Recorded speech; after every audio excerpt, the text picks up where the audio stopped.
खुद को जानो। बुद्ध की कहानी। एक बार एक युवक बहुत परेशान था। वह हमेशा दूसरों से अपनी तुलना करता रहता।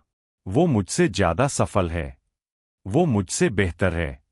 धीरे धीरे उसका आत्मविश्वास खत्म होने लगा और वह खुद को कमजोर समझने लगा।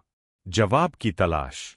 एक दिन वह युवक गौतम बुद्ध के पास पहुंचा और बोला, भगवान, मैं हमेशा दूसरों से खुद को कम क्यों समझता हूं, मैं खुश क्यों नहीं रह पाता। बुद्ध मुस्कुराए और उसे पास के जंगल में ले गए। अनमोल पत्थर की सीख। बुद्ध ने उसे एक चमकदार पत्थर दिया और कहा, इसे बाजार में ले जाओ और अलग अलग लोगों से इसकी कीमत पूछो, लेकिन इसे बेचना मत। युवक बाजार गया। एक सब्जी वाले ने कहा, मैं इसके बदले 2 किलो सब्जी दे दूंगा।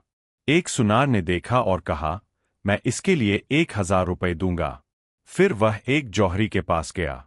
उसने पत्थर को ध्यान से देखा और कहा, यह बहुत कीमती है, इसकी कीमत लाखों में हो सकती है। बुद्ध का उत्तर। युवक हैरान होकर बुद्ध के पास लौटा और बोला, एक ही पत्थर की कीमत अलग अलग क्यों बताई गई।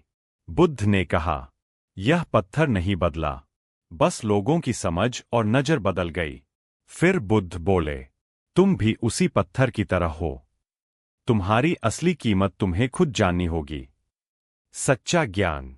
अगर तुम खुद को नहीं पहचानोगे तो दुनिया तुम्हारी कीमत अपनी समझ के हिसाब से लगाएगी। लेकिन जिस दिन तुम खुद को जान जाओगे, उस दिन तुम्हें किसी और की राय की जरूरत नहीं पड़ेगी। बदलाव। उस युवक ने उस दिन के बाद खुद को समझना शुरू किया, अपनी ताकत पहचानी, अपनी कमियों को स्वीकार किया और दूसरों से तुलना करना छोड़ दिया। धीरे धीरे उसका आत्मविश्वास बढ़ने लगा और वह सच में खुश रहने लगा। सीख।